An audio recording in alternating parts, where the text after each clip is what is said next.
Lodhaji classes की YouTube channel पर आपका बहुत बहुत स्वागत है। दोस्तों, आज हम आधुनिक इतिहास की सीरीज़ को कंटिन्यू करने वाले हैं।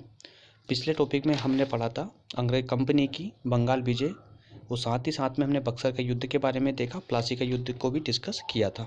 दोस्तों, आज का हमारा टॉपिक रहेगा बंगाल में द्वैत शासन। दोस्तों, क्लास में आगे बढ़ने से पहले मैं आपको बता दूं कि अगर आप हमारे चैनल पर नए हैं या फिर आप इस वीडियो को पहली बार देख रहे हैं, तो दोस्तों इस वीडियो को अंत तक एक बार ज़रूर देखिए। और मैं ऐसी उम्मीद करता हूं कि आपको वीडियो ज़रूर पसंद भी आएगा और आपकी स्टडी के पॉइंट ऑफ व्यू से, आपके एग्ज़ाम के पॉइंट ऑफ व्यू से हेल्पफुल भी बिल्कुल होगा दोस्तों, क्योंकि ये एक नोट्स के माध्यम से पढ़ाया जा रहा है, जिसमें आपको पढ़ने के साथ ही साथ में आपको ये भी देखने को या समझने को मिलेगा कि आपको नोट्स एग्ज़ाम के पॉइंट ऑफ व्यू से किस प्रकार से बनाना चाहिए। तो चलिए दोस्तों, शुरू करते हैं अपना आज का टॉपिक। दोस्तों, अगर आपको वीडियो पसंद आए तो प्लीज़ इसको लाइक और सब्सक्राइब करना बिल्कुल ना भूलें। और साथ साथ में आपको छोटी सी बात और बता दूं कि आप अगर इस चैनल से जुड़ते हैं तो आपको, चाहे आप यूपीएससी की तैयारी कर रहे हो या किसी स्टेट पीसीएस या पीएससी या किसी भी व्यापम की या बैंकिंग तैयारी कर रहे हो दोस्तों, तो आपको कहीं और जाने की आपको ज़रूरत नहीं पड़ेगी, क्योंकि यहाँ पर जो भी आपको दिया जाएगा वो एकदम इससे ज़्यादा आपको कहीं ना मिल पाएगा, और ना ही आपको इससे ज़्यादा की ज़रूरत पड़ेगी। ठीक है दोस्तों, और साथ ही साथ में नोट्स का पीडीएफ भी आपको प्रोवाइड किया जाएगा। अगर आपको इसके पीडीएफ चाहिए नोट्स के, तो हमारे टेलीग्राम चैनल पर लोधाजी क्लासेस से सर्च कीजिए, आपको बिल्कुल वहाँ मिल जाएगा और वहाँ से जाकर हमारे पीडीएफ डाउनलोड कर सकते हैं। चलिए शुरू करते हैं अपना आज का सेशन। दोस्तों, बात है बंगाल में द्वैत शासन की। अच्छा, द्वैत शासन होता क्या है? द्वैत शासन का अर्थ इसके शब्दों में ही छुपा हुआ है। द्वैत शासन यानी कि दो लोगों का शासन। बंगाल में 1765 में दो लोगों का शासन होना चालू हो गया था, और ये जो लाया गया था लॉर्ड क्लाइव के द्वारा। दोस्तों, 1765 में जब बंगाल पर पूरी तरह से कंपनी का शासन हो जाता है, या फिर ऐसे कहें कि कंपनी का अधिकार होने लगता है, या कि सारी प्रशासनिक शक्तियां कंपनी के हाथों में आने लगती है, आ जाती है, तो वैसे ही लॉर्ड क्लाइव यहाँ पर जो है एक द्वैत शासन प्रक्रिया लेकर के आते हैं, जिसमें दो लोगों का शासन होता है।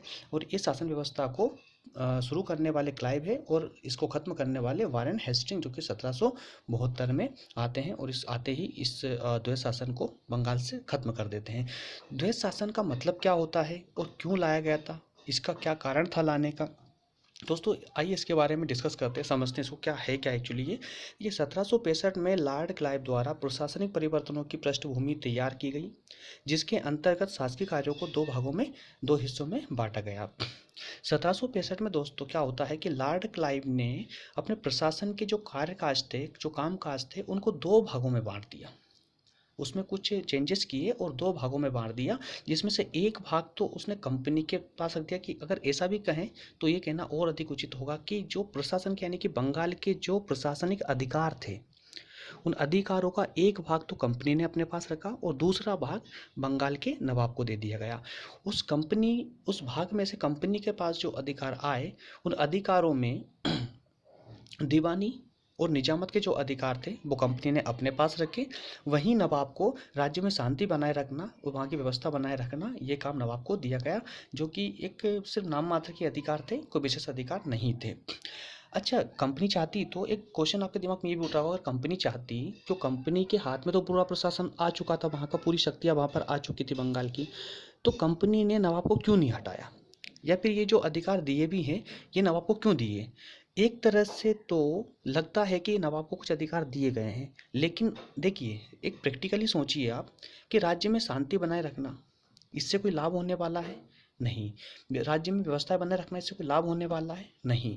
सिर्फ ये एक नौकरी थी एक तरह से नवाब के लिए, और कंपनी के लिए जो उनका सर का बोझ था वो कम होना था। तो कंपनी का तो एक तरह से बोझ कम हो गया, लेकिन जहाँ पर फायदे की बात थी, जहाँ पर फायदे के अधिकार थे, वो सारे अधिकार कंपनी ने अपने पास रखे, जैसे दीवानी का अधिकार और निजामत का अधिकार। दोस्तों, दीवानी अधिकार में आप बिल्कुल याद रखना ही पड़ेगा कि दीवानी के अंतर्गत राजस्व और वित्त व्यवस्था आती है, और वही निजामत के अंतर्गत न्याय व्यवस्था, सैनिक व्यवस्था इसके निजामत के अंतर्गत आती है।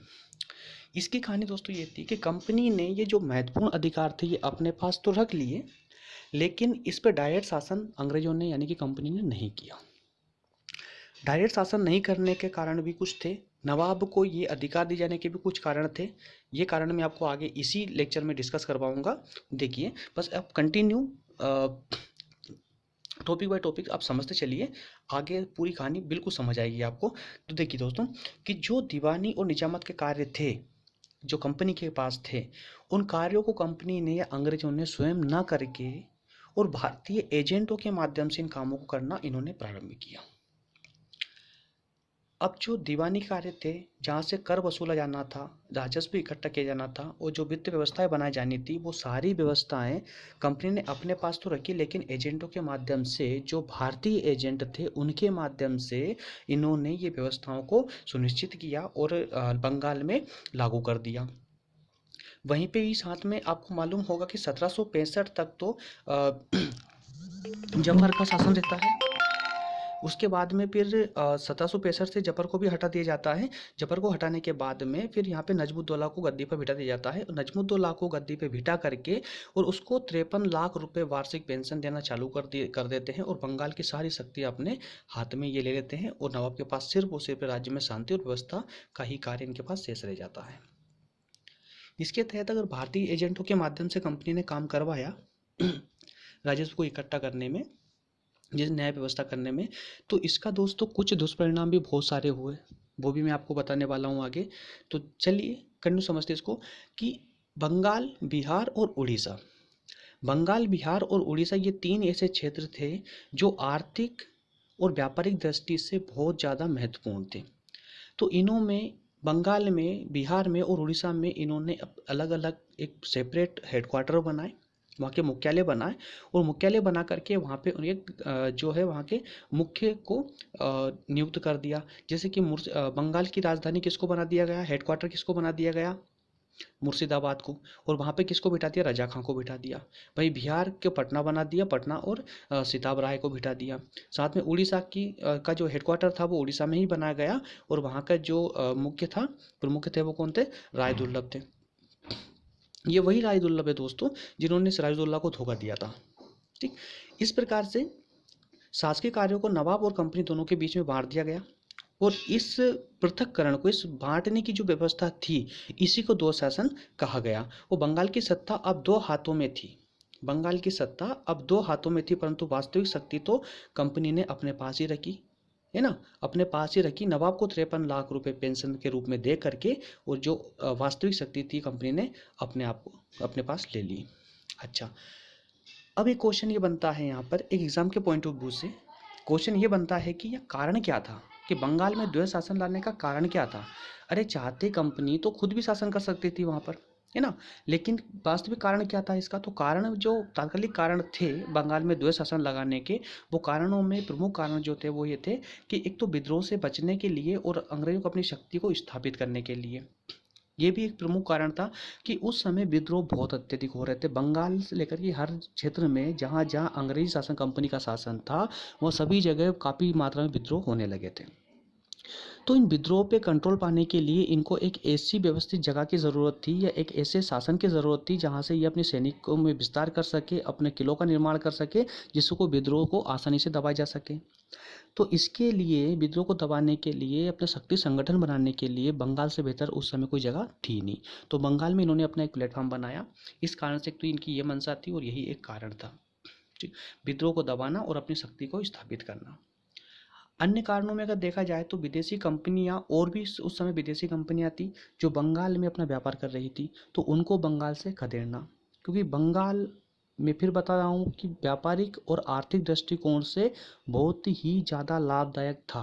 पूरे भारत का सबसे धनी क्षेत्र आप बंगाल को कह सकते हो। ठीक, अपर्याप्त सैनिक बल होने के कारण, ये लाइन बहुत इंपॉर्टेंट है, देखिए, अपर्याप्त सैनिक बल होने के कारण अन्य भारतीय शासकों से संघर्ष न करना पड़े, इसके लिए भी द्वैत शासन की स्थापना बंगाल में की गई।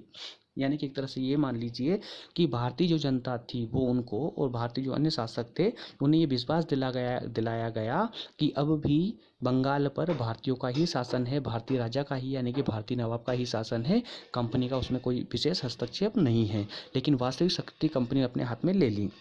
यही कारण था कि बंगाल से उस नवाब को ना हटाए जाना, उसको बंगाल के नवाब के पद पे बिठाए रखना, यही प्रमुख कारण कंपनी का था, ताकि ऐसा ना हो कि अगर बंगाल पे अंग्रेज सीधे सीधे शासन करने लगते तो जो अन्य भारतीय शासक थे, अन्य भारतीय नवाब थे, राजा महाराजाएं थे, वो अंग्रेजों के विरुद्ध जो है संघर्ष की घोषणा कर देते, युद्ध की घोषणा कर देते। लेकिन उस समय अंग्रेजों के पास में इतने सेना बल नहीं था कि वो अन्य सभी राजाओं के संगठन का सामना कर सके। तो इस कारण से उनसे डर के भी इन्होंने कूटनीति रची, एक चाल चली, इस चाल के तहत ही वो सक्सेस भी हुए हालांकि, है ना। तो ये एक विशेष कारण बना कि उन्होंने उनको कहीं भारतीय सभी शासकों का सामना न करना पड़े, इसलिए भी उन्होंने नवाब को बनाए बिठा रखा, इसलिए वहाँ पर द्वैत शासन लगा दिया। द्वैत शासन लगा कर जो विशेष अधिकार थे वो उन्होंने अपने पास रख लिए, और जो बिना मतलब के बिना प्रॉफिट के जो अधिकार थे वो नवाब को दे दिए। बस नवाब नाम मात्र का नवाब बना रहा।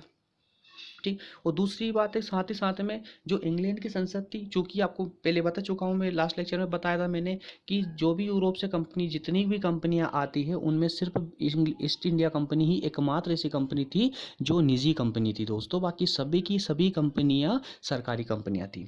ठीक है। तो ये इंग्लैंड की जो कंपनी थी, ये ईस्ट इंडिया कंपनी, ये प्राइवेट कंपनी थी, अभी तक की प्राइवेट कंपनी थी, और ये बंगाल का जो शासन था अभी इनके कंपनी के अंडर में ही था। ठीक है। तो संसद से भी इनको परमिशन लेनी होती थी, तो संसद का दबाव भी यहाँ पर पड़ता। अगर ये डायरेक्ट शासन करने लग जाते बंगाल में, डायरेक्ट शासन की स्थापना करते बंगाल में, तो इनको संसद में भी जवाब देना होता। ठीक है। जिसकी परमिशन इनको इंग्लैंड की महारानी से उस समय यह नहीं मिली थी। इनके पास सिर्फ जो परमिशन थी वो सिर्फ व्यापार करने की परमिशन थी। ठीक दोस्तों, अब इसके बाद में कारणों के बाद में अगर हम एग्जाम के पॉइंट ऑफ व्यू से देखें तो दो इम्पोर्टेंट फैक्टर हमारे सामने आते हैं इसके तहत, लाभ और हानि। बंगाल में जो द्वैत शासन लॉर्ड क्लाइव के द्वारा लगाया गया और जो वारेन हेस्टिंग के द्वारा 1772 में हटाया गया, उसके क्या लाभ रहे और क्या हानि हुई। अब इतना कुछ डिस्कस करने के बाद एक बात तो आप अच्छे से समझ गए होंगे कि जो भी लाभ होने हैं वो तो कंपनी को ही होंगे, लेकिन जो हानि होनी है, जो भी हानि होगी इसकी, वो हानि का हर्जाना किसको भुगतना पड़ेगा? भारतीय जनता को या भारतीय शासकों को, यानी ऑल ओवर भारत को इसका हानि का हर्जाना भुगतना ही पड़ेगा। ठीक है। तो क्या क्या लाभ कंपनी को हुए, तो देखिए, बंगाल में द्वैत शासन लगाने से क्या होता है कि जो विशेष अधिकार थे बंगाल के शासन के, जो विशेष अधिकार थे वो कंपनी के हाथों में आ गए। कंपनी के हाथों में जैसे ही अधिकार आए तो इनका जो आर्थिक व्यवस्था थी वो मजबूत होने लगी। आर्थिक व्यवस्था मजबूत होने से फिर इन्होंने धीरे धीरे अपने सैनिक बल को बढ़ाना चालू कर दिया, अपने किलेबंदियों को बढ़ाना चालू कर दिया। ठीक है। और साथ ही साथ में बंगाल के जो नवाब को जो बिठाया गया था उस समय सुजाउद्दौला को, उनको एक ऐसे अधिकार दे दिए जो कंपनी के लिए सिर्फ सर पे एक बोझ के समान ही थे, जैसे कि राज्य में शासन बनाए रखना, है ना, शासन बनाए रखना, व्यवस्था बनाए रखना। तो ये इनसे कोई इनको विशेष आर्थिक लाभ होने वाला तो था नहीं। तो इसी कारण से जो ऐसे अधिकार थे जो सिर्फ एक बोझ के रूप में थे, वो नवाब के हाथों में नवाब को पकड़ा दिए। तो दोस्तों, नवाब को उन कार्यों को दे देना और अपनी जिम्मेदारी से छुटकारा पा लेना, ये भी कंपनी के लिए एक लाभ ही था। ठीक है। तो अब जरूरी नहीं कि सिर्फ आर्थिक लाभ ही हो, कोई सा भी लाभ हो सकता है। ठीक है। तो आर्थिक लाभ तो हुआ ही हुआ, साथ ही साथ में इन्होंने अपनी जिम्मेदारियों से, यानी कि जवाबदारियों से भी, अपनी रिस्पॉन्सिबिलिटी से भी छुटकारा इसके तहत पा लिया। साथ में बंगाल, आपको पता होगा शायद, देखिए, बंगाल और बिहार में उस समय सिर्फ और सिर्फ बंगाल और बिहार से, मात्र बंगाल बिहार से हर साल 3 करोड़ की मालगुजारी वसूली की जाती थी, सिर्फ बंगाल और बिहार से, है ना। जिससे कंपनी की आर्थिक स्थिति तो बिल्कुल चरम पे पहुंच गई, काफ़ी मजबूत हो गई थी। अब साथ ही साथ में अगर हम डिस्कस करें इसकी हानियों की, तो दोस्तों इसकी हानियाँ भी काफ़ी सारी हमारे देश को भुगतनी पड़ी, जिसके तहत में हम इसको 2 कैटेगरी में बांट सकते हैं। एक प्रशासनिक नुकसान क्या क्या हुआ, क्या क्या प्रशासनिक हानियाँ हुई है, और साथ साथ में क्या आर्थिक हानि हुई है। प्रशासनिक हानि की अगर हम बात करें तो प्रशासनिक हानि में देखिए, जब कंपनी ने विशेष अधिकारों को अपने हाथ में लिया तो 2 प्रकार के थे, निजामत और राजस्व। ठीक है। तो निजामत के तहत जो कार्य इनके पास में न्याय व्यवस्था का और सैनिक व्यवस्था का था, उस न्याय व्यवस्था के अंतर्गत ये जो कार्य किए जा रहे थे ये भारतीय एजेंटों के माध्यम से किए जा रहे थे। और भारतीय एजेंटों के माध्यम से जो कार्य किए जा रहे थे, जो भी राजस्व वाले कार्य थे और प्रशासन जितने भी कार्य थे, भारतीय एजेंटों के माध्यम से किए जा रहे थे। लेकिन जो ये एजेंटी होती थी ना, एजेंट यानी कि जो जमींदारी बोल सकते हो आप इसको, जो भी इनको ये पद दिया जाना है, ये जो कुर्सी दी जानी थी, इस कुर्सी की दोस्तों कंपनी नीलामी करती थी। उस नीलामी से एक बड़ी रकम इन लोगों से वसूल की जा रही थी। तो इस नीलामी, एक सिर्फ एक कहानी सुनिए। तो इस नीलामी के तहत क्या हो रहा था इनका, कि जब ये कंपनी उस पोस्ट की या उस पद की जब नीलामी करती थी तो एक बड़ी रकम इनको मिलती थी। अब वो नीलामी के लिए कौन आएगा? जो भारत के जो धनी लोग होंगे वो आएंगे। जो धनी लोग अत्यधिक धन दे करके जब वो पद खरीदते थे, तो वो पद खरीदने के बाद में उनको भी एक ही लक्ष्य बन जाता था कि अधिक से अधिक कर वसूला जाए, ताकि जिससे कि उनका जो है धन भंडार और विस्तृत हो जाए और वो बढ़ने लगे। ठीक। तो वो भी एक आर्थिक लालच में आकर के ही और ये पद नीलामी, जमींदारी की नीलामी खरीद लेते थे। और साथ में फिर ये खरीदने से किसानों पे अत्याचार चालू हो गया। उनका आर्थिक शोषण, सामाजिक शोषण, राजनीतिक शोषण, इस प्रकार से शोषण, किसानों का शोषण होने लगा, है ना। और अनुचित रूप से जो है उनसे कर वसूला जाने लगा।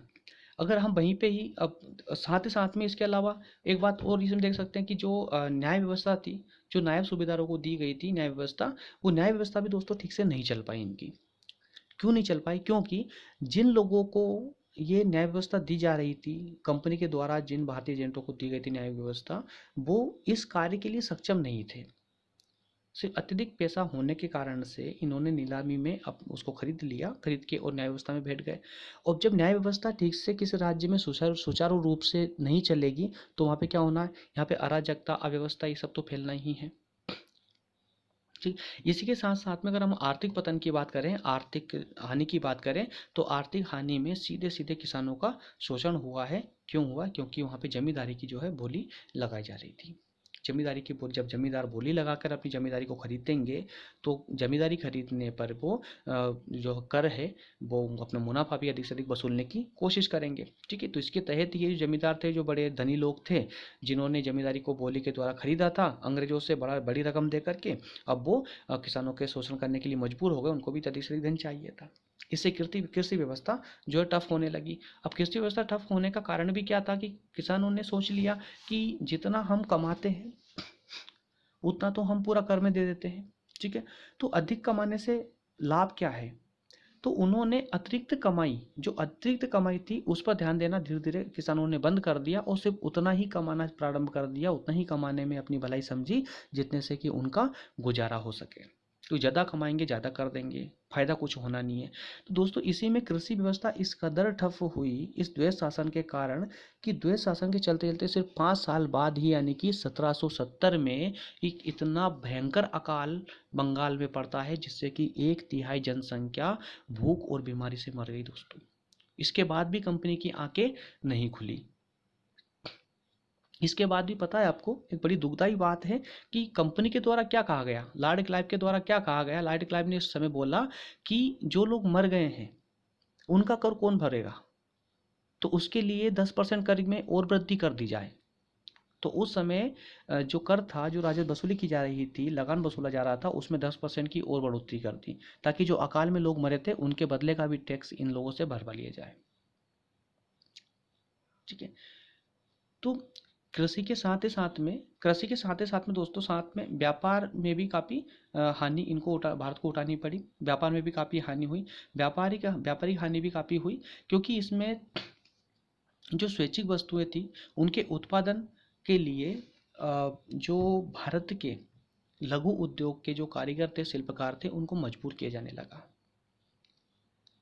और मजबूर किया जाने लगा क्योंकि उत्पादन तो ये अपनी स्वयं की इच्छा से करवाते थे। जिस वस्तु की डिमांड ज़्यादा हुआ करती थी, जैसे यूरोप अगर किसी वस्तु को भेजना है, वहाँ किसी वस्तु की डिमांड ज़्यादा है, तो अपने दाम पर ये कंपनी इन भारतीय शिल्पकारों और कारीगरों से ये काम करवाती थी, जबरन काम करवाती थी, करवा करके और अपने कम दामों पर उस वस्तु को खरीदती थी और भारी दामों में, अधिक दामों में जाकर के यूरोप में या अन्य जगह पर ये बेचते थे इसको। और इसी के साथ साथ में यूरोप का कपड़ा ला करके यहाँ भारत में बेचा जा रहा था। इस कारण से भारत के जो उद्योग, कपड़ा उद्योग था, वो पूरी तरह से टफ हो गया। इस प्रकार से बंगाली समाज का नैतिक पतन हुआ और अब जनता अधिक काम की भावना छोड़कर जीवन निर्वाह के इतना ही काम करने लगी। ये सब चलता है दोस्तों। इस द्वैध शासन के इतने अधिक हानियां उठानी पड़ी भारत को, इतना अधिक भुगतना पड़ा कि आप सिर्फ अंदाजा ही लगा सकते हैं कि 1770 के अकाल से कि किस कदर यहाँ बंगाल में लूट मची। जिसे पिछले लेक्चर में हमने डिस्कस किया था कि द्वैध शासन जो लगा लॉर्ड क्लाइव के द्वारा, या फिर कहें कि जैसे ही सिराजुद्दौला को हटाया, सिराजुद्दौला को हटाने के बाद में जब पहली बार मीर जाफर को बिठाया था वहाँ पर 1757 में, तब से ही जो बंगाल की लूटपाट चालू हुई थी, तो वो 1947 तक कंटिन्यू ऐसे ही लूटपाट ही चलती ही रहेगी। तो 1772 में वारेन हेस्टिंग आते हैं। वारेन हेस्टिंग ने आकर के सबसे पहला काम किया कि बंगाल से द्वैध शासन को समाप्त कर दिया और सारी की सारी जो प्रशासनिक व्यवस्थाएं थी वो सारी की सारी अपने स्वयं के हाथों में ले ली। इसको देखिए दोस्तों, यहाँ पर कोई अच्छा नहीं हुआ ये कि द्वैध शासन यहाँ से खत्म कर दिया तो कुछ अच्छा हुआ है, बल्कि पहले तो आधा शासन लॉर्ड क्लाइव कर रहा था और आधा शासन नवाब के हाथों में था, लेकिन अब तो नवाब को भी वारेन हेस्टिंग ने नवाब को भी हटा दिया अपने रास्ते से और पूरी प्रशासनिक व्यवस्थाएं अपने स्वयं के हाथों में ले ली। और जैसे ही व्यवस्थाएं अपने स्वयं के हाथों में ली इन्होंने, तो जो नवाब को पेंशन दी जा रही थी उस पेंशन को 32 लाख से घटा करके मात्र 16 लाख कर दिया गया। बीच में दोस्तों वहाँ 53 लाख से करके 32 लाख कर दिया गया था और अब 32 लाख से भी घटा करके 16 लाख कर दिया गया। और दोस्तों साथ ही साथ में 1700 जो शाह आलम द्वितीय के समय में शाह आलम द्वितीय को जो कड़ा और इलाहाबाद के जो इलाके दिए थे सुजाउद्दौला के द्वारा, सुजाउद्दौला से जो अवध के नवाब थे सुजाउद्दौला, उनसे छीन करके इलाहाबाद की संधि के तहत जो शाह आलम द्वितीय को ये क्षेत्र दिए गए थे, ये शाह आलम द्वितीय से वापस छीन लिए। वापस छीनकर जो अवध से लिए थे, अवध के नवाब सुजाउद्दौला से लिए थे और उसी को वापस ये क्षेत्र बेच दिए। और वहीं शाह आलम द्वितीय को जो पेंशन दी जा रही थी 26 लाख रुपए पर प्रतिवर्ष, वो भी यहाँ से समाप्त कर दी। चलिए दोस्तों, आज बस यहीं तक। दोस्तों उम्मीद करता हूँ कि आपको ये वीडियो बहुत अच्छा लगा होगा और शायद आपके लिए हेल्पफुल भी होगा। दोस्तों अगर आपको अच्छा लगा हो तो प्लीज़ से इस वीडियो को एक बार लाइक कर दीजिए। अगर आप नए चैनल पे हैं, आप पहली बार इसको देखा है, तो इसी प्रकार के नोट्स के माध्यम से क्लासेस की अपडेट पाते रहें और सब्सक्राइब कर लें इसको, जिससे कि आपको डेली आपके नोटिफिकेशन में आपको अपडेट मिलती रहेगी। और दोस्तों आपके लाइक और आपके कमेंट से मुझे भी एक मोटिवेशन मिलेगा, जिससे मैं सभी सब्जेक्ट के इसी प्रकार नोट्स के माध्यम से ही मैं सारे सब्जेक्ट की वीडियो आपको बना के प्रोवाइड करता रहूँ। साथ साथ मैं आपको PDF भी प्रोवाइड करता रहूँगा। अगर आपको बिल्कुल अगर वीडियो हेल्पफुल लगता है तो प्लीज़ दोस्तों में इसको शेयर करना बिल्कुल ना भूलें। चलिए दोस्तों, मिलते हैं अगली क्लास में। और अगली क्लास होने वाली है हमारी आंग्ल मैसूर